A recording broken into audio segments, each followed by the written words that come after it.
You ever watch someone almost freeze to death while a neighbor stands there quoting the rulebook? Because I have. And let me tell you, you never really know your community until you see who blocks your only way home while your child's lips are turning blue. The day it happened, winter hit Crestwood Pines like a truck-thick snow everywhere. Wind so sharp it felt personal. I was just trying to get my daughter, Harper, back home before the blizzard got worse. Now, Harper's 12 and she's tougher than most adults I know. But muscular dystrophy means she gets around by wheelchair. That day, her wheels spun helplessly in the deep snow just 30 feet from our front door. And my panic was already starting to rise. And then there she was, Judith Blake, queen of the HOA, standing guard at her precious walkway like a dragon with a yardstick. "Get that eyesore off my property," she snapped, voice somehow louder than the wind. The woman's got a gift for timing. I'll give her that, always showing up when it matters most. And always making things harder. "Please, Judith," I said, swallowing my pride. "Harper can't push through this. We just need to cross." But Judith folded her arms, her boots barely sinking into the snow. "Rules are rules. Laura, you know the guideline is no wheelchairs on my property. You signed up for this." It would have been comical if Harper hadn't started shivering so hard I thought she'd rattle right out of her chair. "She's turning blue," I snapped, "if she stays out here any longer." But Judith just shook her head, that smirk never leaving her lips.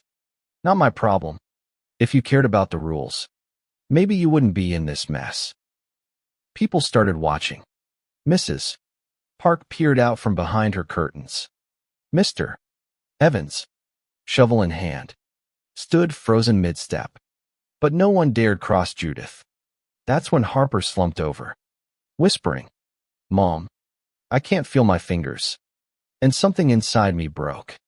I glared at Judith, every bit of exhaustion and fury boiling to the surface. "Move. Now, or you'll wish you had." She laughed. "That a threat? Laura? Want another fine for your collection?" I didn't answer. I just picked up Harper, chair and all, and started stomping through the snow. To my surprise, Judith actually tried to block us. But she must have seen the look in my eyes, something unhinged, something done being polite. She stepped aside, but not before yelling, "This isn't over." I didn't even look back. Inside, it was chaos: blankets, heaters, Harper drifting in and out. Paramedics showed up, saying if she'd been out there another half hour. Well, I didn't let them finish. In the hospital, as Harper warmed under a mountain of blankets, I realized I was done letting people like Judith run the show. That's when I called my cousin Claire, who just happens to be a local reporter who loves a good scandal. And for good measure, I called Tina, my old college roommate turned disability rights attorney. By sunrise, Claire was broadcasting live from Harper's hospital room, and Tina was slapping the HOA with emergency legal action. I posted every HOA violation notice, every photo, every ugly detail of Judith's leadership online. And just like that, hope for Harper was everywhere. Here's where things got interesting. Turns out, Judith wasn't just a tyrant, she was sloppy. A neighbor, Alan, who I'd always thought was just the quiet guy who fed stray cats, turned out to be an accountant. He started digging through the HOA's records after seeing Harper's story on TV.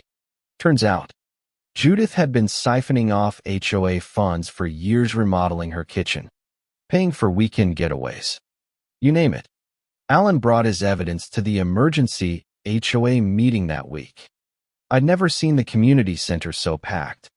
People who'd avoided eye contact for years were suddenly on their feet, ready to take a side. Mr. Lawson, the vice president, opened the meeting due to recent events and, frankly, years of complaints. The board has voted unanimously to remove Judith Blake as president. Judith lost her mind, screaming, threatening lawsuits, blaming everyone but herself. Then Tina, cool as ice, stepped forward with a stack of legal papers. MS. Blake, you're being sued for discrimination, fraud, and reckless endangerment of a minor. You might want to get a lawyer. Judith's face, usually so pinched and perfect, crumbled. I rolled Harper to the front so everyone could see her bandaged hands. My daughter almost died because someone thought a rule mattered more than a human life. The silence was thick, people shifting in their seats. Ashamed, Judith couldn't even meet my eyes. Alan, our surprise accountant hero, stood up and read off the list of missing funds. It was longer than anyone expected, over $150. 000. The police, who'd been quietly waiting in the back, walked Judith out in handcuffs. And let me tell you, the applause was thunderous. With Judith gone, I was voted in as the new HOA president mostly, I think, because people felt guilty for standing by. My first order of business, rewriting every exclusionary rule in the book. We paved accessible walkways, got rid of the stupid approved colors policy, and made sure everyone, yes, even the eyesores, had a place in our community. 6 months later, Harper rolled herself down the new Harper's Way, laughing with the same kids who used to ignore her. Miguel from down the street, the one with the Harley, organized a barbecue fundraiser for accessible playground equipment. And now he's like family. But here's the thing, our story isn't just about us. It's about what happens when people let power go unchecked, or when good neighbors stay silent because it's easier. Would any of this have changed if I hadn't fought back? Or if Alan hadn't dug through the books? Does following the rules justify hurting someone else? I want to know what you think. Where's the line between community order and basic humanity? Should we always respect authority? Or is it our duty to push back when those in charge cross it? Drop your thoughts below. And if you believe every kid deserves to feel safe and welcome in their own neighborhood, hit like, subscribe, and tell your own story.